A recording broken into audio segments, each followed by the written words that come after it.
Imagine for a moment that everything you've been taught about power, truth, and freedom was designed to keep you asleep. That the greatest force you will ever know isn't out there. Not in governments, religions, gurus, or systems, but already pulsing inside your very body, hidden in plain sight. From the day you were born, the world trained you to look outward for answers, to chase meaning through noise, to obey rules, trust structures, and follow narratives that were never created for your liberation.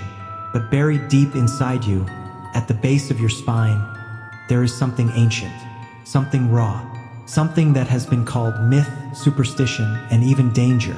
And yet, across thousands of years, dozens of civilizations, and countless mystics, sages, and seekers, this force was whispered about, drawn in symbols, etched into temples, and passed through secret teachings. They all spoke of it because they knew awakening it changes everything. This isn't about chakras on Instagram. This isn't about spirituality as a trend. This is about the truth that lives beneath every layer of illusion you've been fed. A truth that refuses to be domesticated. A truth so powerful that if humanity collectively understood it, the structures of control, religion, government, even education would collapse overnight. Because once you touch this force, you stop chasing. You stop obeying. You stop playing the role the system wants you to play. And you begin to see. This force has many names. In the yogic traditions of India, it was called Kundalini, the serpent energy coiled at the root, sleeping, patient, waiting to rise. But this isn't just a metaphor. It isn't just poetic symbolism. It is a living intelligence embedded in your biology, woven into your nervous system, your breath, your very consciousness. When it stirs, when it rises, it changes everything you think you are. For centuries, this energy was guarded. Mystics prepared for years, sometimes lifetimes, before even approaching it. Why? Because it is not passive. It amplifies what already lives inside you. If you are grounded, humble, and clear, it can lead to extraordinary transformation. If you are reckless, ego-driven, or unprepared, it can magnify chaos, confusion, and fear. That is why traditions placed it behind disciplines, rituals, and purification, not to keep it away from you, but to make sure you were ready. Because when this serpent uncoils, it does not just bring bliss. It brings everything: the light, the shadow, the repressed, the unresolved. It forces you to face what you've been avoiding. And that is why most people fear it. That is why institutions distorted it. That is why the serpent, once a sacred guide in the East, was turned into a villain in the West. Think about it. In yogic tradition, the serpent symbolized transformation, awakening, liberation. But in Western theology, the serpent became evil, temptation, the fall of man. What better way to control people than to demonize the very energy that would free them? What better way to keep humanity obedient than to convince them their own awakening was dangerous? But the truth never disappears. It waits, quietly, patiently, inside everyone. You already carry it. You don't have to be a monk, a yogi, or a mystic. You don't have to retreat to a cave or follow a guru. You were born with it, built into your body, your breath, your spine. The only question is, will you ever meet it? Here's the part no one wants to say out loud. Kundalini isn't glamorous. It isn't Instagrammable. It doesn't care how spiritual you look or how many books you've read. It doesn't rise because you chant mantras in white clothes or because you've mastered the performance of enlightenment. It rises when you are ready to be stripped bare of illusion. It rises when your inner world is still enough to hear the signal beneath the noise. It rises when you stop pretending and start facing the truth. And when it rises, your body becomes both temple and battlefield. Some feel heat rushing through the spine as if their bones are burning with inner fire. Others tremble uncontrollably, not from fear, but from a current too strong to suppress. Some feel pressure at the forehead, flashes of light, surges of emotion, laughter, tears, rage, silence, all flooding out without warning. These are not signs of madness. They are signs of awakening, because this energy does not move through logic. It moves through surrender, and surrender terrifies the ego, because the ego lives on control, certainty, identity. Kundalini tears all of that down. It drags your shadows to the surface. It reveals the grief you buried, the shame you denied, the beliefs you outgrew but never questioned. This is what most seekers aren't prepared for.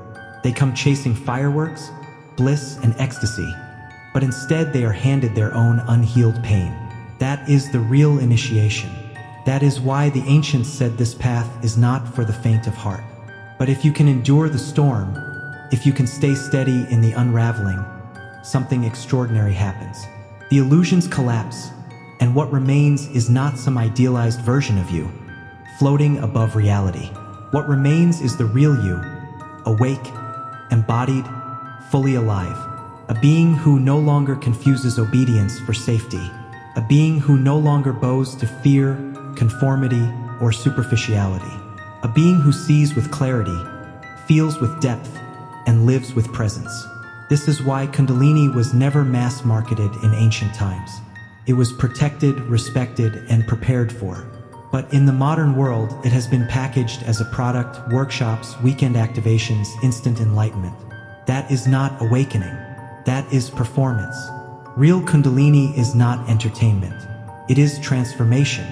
And transformation rarely looks beautiful while it's happening. It looks like breaking down. It looks like losing yourself. It looks like questioning everything you thought was true. And only after that, it feels like freedom. Science, of course, struggles with this. Western psychology pathologized what ancient traditions celebrated. The trembling, the energy surges, the visions, all labeled as dysfunction. Medicine offers pills instead of guidance.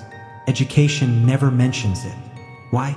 Because a person connected to this energy cannot be controlled. They cannot be seduced by false promises. They cannot be formatted into obedience. They begin to think for themselves, live for themselves, and see through the illusions of society. That kind of awakening is dangerous to any system built on control. And yet, slowly, quietly, even science is brushing up against truths the yogis knew long ago. They speak of electromagnetic fields, neural activity, vagus nerve activation, altered brainwave states, different language, same reality. What yogis mapped as chakras and nadis, science is beginning to glimpse as energy systems, bioelectric charges, neurological rewiring. The serpent rising through the spine is not so far from cerebrospinal fluid dynamics or the pulse of the nervous system. The bridge between science and spirit is forming, and in that space, truth waits. But here's the most important part. Kundalini doesn't care if you believe in it. It isn't a matter of faith. It's a matter of experience. You can ignore it, deny it, mock it, but it still lives in you.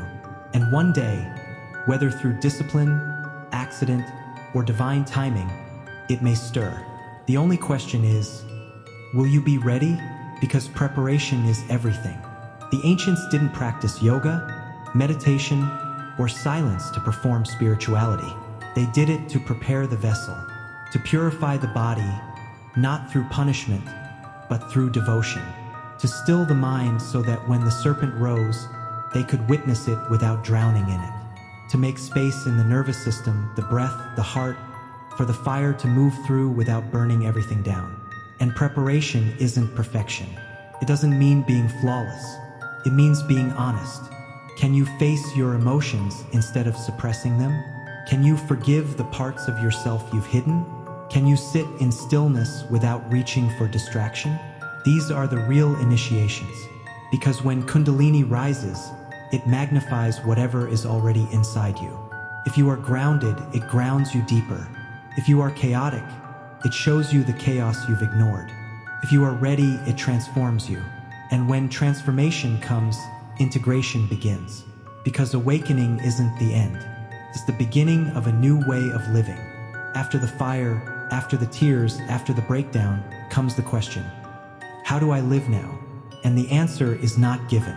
It's discovered. You speak less, but with more truth. You listen more, but with more depth. You stop chasing illusions and start honoring what is real. You see the sacred in the ordinary. You move through the world with presence. That is freedom. Kundalini doesn't make you better than others. It makes you more aware. And awareness brings responsibility. To live in alignment. To honor your intuition. to walk away from what keeps you small, to live in truth even when it costs you comfort. That is the revolution of perception. That is why it has been hidden, distorted, and suppressed. Because it doesn't sell obedience, it destroys it. The question isn't whether Kundalini is real. The question is, are you ready for what happens when you meet it? Because once it rises, there is no going back. You can't unsee. You can't unknow. You can't return to sleep. You are awake. An awakening changes everything. So listen closely. The serpent waits. Not outside you, not in some temple, not in some guru's teachings. Inside you, silent, patient, alive. And when it rises, when it looks you in the eye from within, all it asks is this: will you flinch or will you remember? Because the truth isn't out there. The truth has always been in you, waiting to wake up.